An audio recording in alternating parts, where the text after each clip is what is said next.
I'm Caroline, and today I am reanimating my first video, which is also my first animation ever. This video is kind of like a 4K special, thank you so much, animation tutorial step by step as well, so I'm going to try my best to explain everything in a simple manner. Don't forget to subscribe if you like the video, it would mean a lot to me. Now, let's actually start.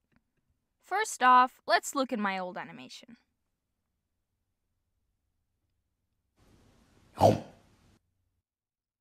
Ah yes, such a masterful masterpiece. Props to me for choosing something simple. I remember being very proud of this animation. I ended up showing it to my parents, and they thought it was cool. Well, at least that's what they said. I'm gonna be using Adobe Animate for this animation, since that's the animation program I use. And Flippaclip decided to go haywire about a year ago, so I couldn't use it even if I wanted to.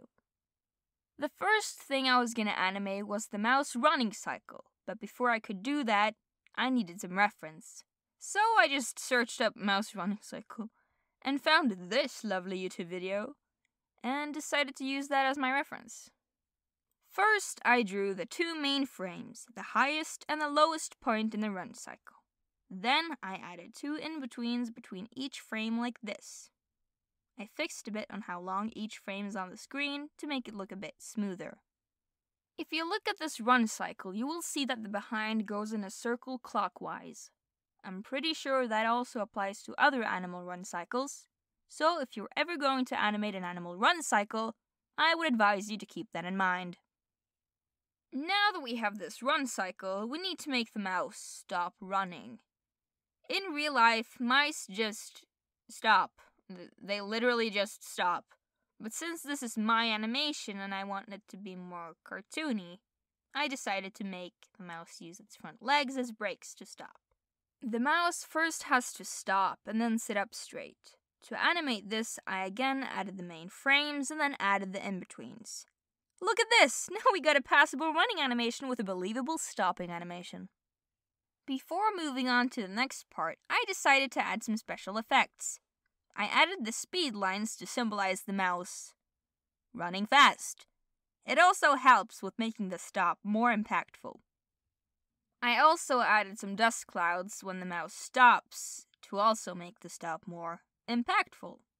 I also made the mouse blink because the pause was way too long and awkward. You see how much a tiny change can make an animation look a lot better?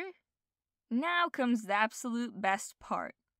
The snake has to come down from the top of the screen, chomp the mouse, look around, and leave. In my original animation, the snake looked very derpy, and I want to keep that, but change it a little bit. I decided to make the snake very angry as it's on its way to chomp the mouse. After the chomp, it's very happy, and then it looks around with a smug, concerned look. That adds to the personality, in my opinion.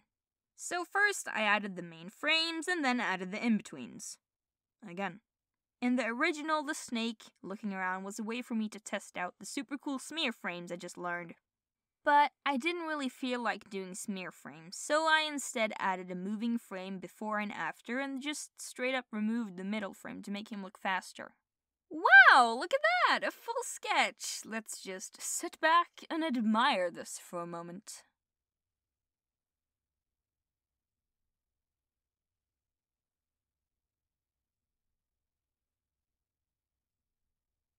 Ah yes, the worst part. The line art is just self-explanatory, you just draw over the sketch with lines. I don't really have anything to comment on that. Let's pretend that didn't take a lot of time. Now we have a smooth-looking animation with line art, but it still needs something. I just used the bucket tool. I just shaded in the parts where it looked like there would be shading. I usually pick a light source so I know where the light hits. Sometimes I draw an arrow symbolizing the light, and sometimes I just imagine that it's there. I didn't add a lot of shading to the snake, because when I did, it just didn't look that good. There, all finished! After a good 2 to 4 days of work, breaks included, I have finished the animation. I have to say, I'm actually very happy with how it turned out. It's definitely a step up from my first animation. My favorite little detail is the shadow on the mouse underneath the snake when the snake is ready to chomp the mouse. There are, of course, things that can be improved, but this is everything I can do in my current skill level. Maybe I'll reanimate this in another 2 to 3 years, who knows? It is time to compare!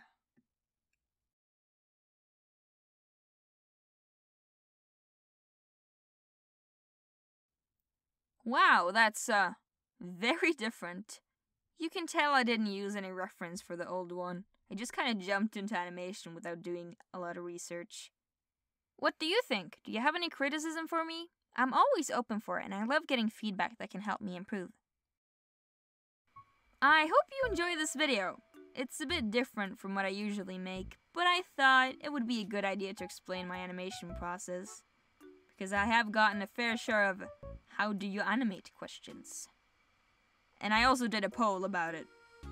Keep in mind that this is my frame-by-frame animation process. I use more tweening and still images in my storytime animations, because it's a lot harder to make 6 to 9 minute long videos than an 8-second long animation.